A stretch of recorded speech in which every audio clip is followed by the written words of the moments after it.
BNR gold and diamonds తరుగు తక్కువ బంగారం ఎక్కువ ఇప్పుడు మన వైజాగ్లో. అల్లు రామలింగ గారికి తర్వాత క్రాంతి కుమార్ గారు చిరంజీవి గారితో సినిమాలు చేశాడు, ఎంకరేజ్ చేశాడు.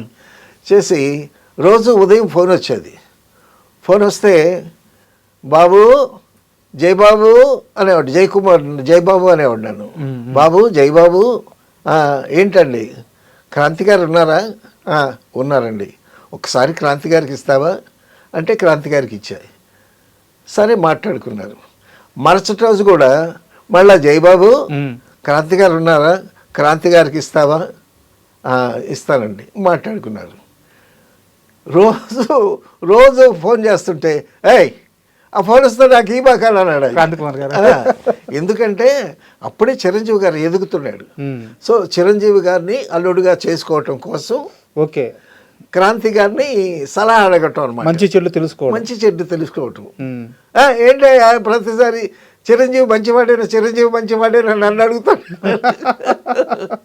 ఆ విధంగా చిరంజీవి గారిని బాగా గమనించి ఆయన్ని అల్లుండి చేసుకోవటానికి ప్రయత్నించి సఫలమయ్యి ఆయనతో సినిమా తీసి తర్వాత చిరంజీవి గారు తర్వాత ఆ అల్లు వాళ్ళ బియ్యం అందుకోవటం తర్వాత చిరంజీవి గారి భవిత కూడా చాలా ఉజ్వలంగా అయిందని చాలామంది అంటూ ఉంటారు. అయితే ఇక్కడ ఒక చిన్న విషయం సార్, ఆయన ముందు చూపు చూడండి సార్. అంటే మెగాస్టార్ చిరంజీవి గారు అంటే ఇండస్ట్రీకి అప్పటికే ఆయన ఒక మంచి ఫైర్ మీద ఉన్నాడు. అవునవును, ఈ కుర్రాల్లో ఒక స్పార్క్ ఉంది, ఇండస్ట్రీని ఏళ్తాడు. ఆయన అప్పుడే ఆ వ్యక్తి స్కిల్ని, అతని క్రమశిక్షణని అన్నీ గుర్తించి అల్లుని చేసుకోవాలనుకోవడం. యాక్చువల్గా అయితే అప్పుడు చిరంజీవి గారి కంటే కూడా అల్లు రామలింగ గారే పెద్ద స్థానంలో ఉన్నట్టు కదా, ఆయన పెద్ద స్టార్ కదా. కానీ ఒక కుర్రాడి కష్టాన్ని, ఆయన క్రమశిక్షణని గుర్తించడం అనేది ఆ ముందు చూపు నిజంగా అవునవునవును చాలా గొప్ప విషయం అండి అది. ఎందుకంటే ఒక ఆడపిల్లల తండ్రిగా అందులో సినిమా ఫీల్డ్లో ఉండి అందులో చిరంజీవి గారు అప్పుడు ఒక తారాజువలాగా వస్తున్నాడు. ఆయన ఆ సాంగ్స్ కానీ ఆ ఫైట్స్ కానీ అవన్నీ చూసేవాడు, ఈయన దగ్గర నుండి చూసేవాడు. సో ఒక టైంలోనండి రామారావు గారి సినిమాలు, నాగేశ్వరరావు గారి సినిమాలు, కృష్ణ గారి సినిమాలు, శోభనబాబు గారి సినిమాలు ఉన్నాయి, బ్రహ్మాండంగా ఆడుతున్నాయి. చిరంజీవి గారి ఎంట్రీ ఒక గమ్మత్తైన ఎంట్రీ అయింది. ఈయన రావటంతో ఈయన చేసే డాన్సులు కానీ, ఆ డాన్సుల్లో ఉండేటటువంటి గ్రేస్ కానీ, ఈయన చేసేటటువంటి ఫైట్స్ కానీ ఇవన్నీ బాగా వెరైటీ అయ్యాయి. ఆ వెరైటీ అయ్యేసరికి ప్రతి వాళ్ళు చిరంజీవి గారితో సినిమా తీయాలి, చిరంజీవి గారితో సినిమా తీయాలి. సో అటువంటి పరిస్థితుల్లో చిరంజీవి గారిని గమనించి ఆయన్ని అల్లుడు చేసుకోవాలనేటటువంటి కోరిక, తర్వాత పెద్దల్ని సంప్రదించటం అవన్నీ చేసి మొత్తానికి అల్లుడిని చేసుకోవటం, తర్వాత ఆ రెండు ఫ్యామిలీలు కలవటం, తర్వాత కలిసిన తర్వాత కూడా ఆ రెండు ఫ్యామిలీలు ప్యారలల్గా అభివృద్ధి. మామూలు అయితే ఇక్కడ ఒక చిన్న విషయం గురుగారు, మీరే క్లారిటీ ఇవ్వాలి. చిరంజీవి గారికి నిజానికి ఆయన స్వయం కృషి, అసలు ఆయన కష్టం అది వేరే వ్యక్తి పేరు పెట్టేది, వేరే చూపించేది కాదు, అన్మ్యాచబుల్. అది ఇంకో చిరంజీవి రాడు, ఉండబోడు. అయితే ఆ చిరంజీవి గారి ప్రయాణంలో అల్లు రామలింగ గారికి అల్లుడు అవ్వడం ఆయనకి ఎంత మేర కలిసి వచ్చింది, అది ఎక్స్ట్రా బూస్ట్ ఏమన్నా అయిందా? ఏమండి, చిరంజీవి గారు అప్పటికే అసలు ఆయన రావటం అని మంచి డాన్సర్గా వచ్చాడు. తర్వాత ఫైట్లు కూడా అద్భుతంగా చేస్తున్నాడు. ఆ ఫైట్లో మంచి స్పార్క్, ఇప్పుడు అందరూ ఫైట్ చేస్తారు, ఆ ఫైట్లో స్పార్క్, తర్వాత ఆ ఎక్స్ప్రెషను చాలా స్పార్కింగ్గా వచ్చాడు. అప్పటికే ఆయన ఎదిగి ఉన్నాడు.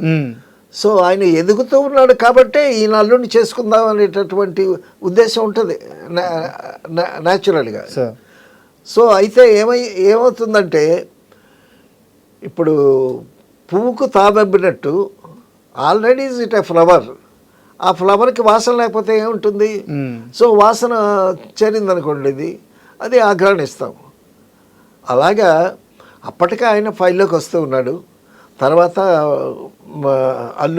అరవింద్ గారు జాయిన్ అవ్వడం కూడా, అరవింద్ గారు జాయిన్ అవ్వటం ఒక ప్లానింగ్ వచ్చేసి ఆయన తర్వాత ఇప్పుడేంటి చిరంజీవి గారిని అన్నీ ఆయన చూసుకునే పరిస్థితి లేదు. పక్కన అల్లు అరవింద్ గారు ఉన్నారు కాబట్టి సో ఆయనకు కొంత బాధ్యత అప్పచెప్పి కాల్ షీట్ చూసుకోవటం, ఆర్థికమైనటువంటి ఉంటాయి కదా, అవన్నీ ఆయన చూసుకోవటం. ఆయన అందులో మాస్టర్స్ కదా. అవును అరవింద్ గారు. అవును. సో ఈయన ఎదుగుదలకి అన్నీ ప్లస్ అయ్యాయి, సార్. అన్నీ ప్లస్ అయ్యాయి. తర్వాత అల్లు రామలింగయ్య గారు వేసినటువంటి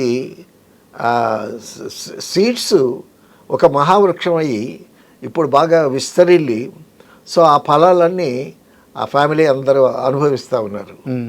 సో ఒకసారి అల్లు అర్జున్ గారు కూడా అన్నారు అనుకుంటాను నేను, మా తాత ఇండస్ట్రీకి రాకపోతే అసలు మాకు ఇంత అవకాశాలు వచ్చేవి కాదు అని బన్నీ గారు అంటాం కూడా నేను ఎక్కడో విన్నాను నేను. సో ఈ విధంగా ఒక రెండు కుటుంబాలు కలిసాయి. ఆ రెండు కుటుంబాలు కలిసి తర్వాత మళ్ళా చిరంజీవి గారి ఇంటిలో నుంచి మరొక హీరో. సో ఇదంతా నేను అనుకోవటం ఏంటంటే సురేఖమ్మ గారి అదృష్టం. ఒక మంచి భర్త, ఒక మంచి కొడుకు, ఒక మంచి కోడలు, సో మంచి మంచి మంచి వైభవం. తండ్రి కానీ అన్నదమ్ములు కానీ మేనల్లుడు కానీ ఎంత అదృష్టం అండి సురేఖమ్మ గారి అదృష్టం.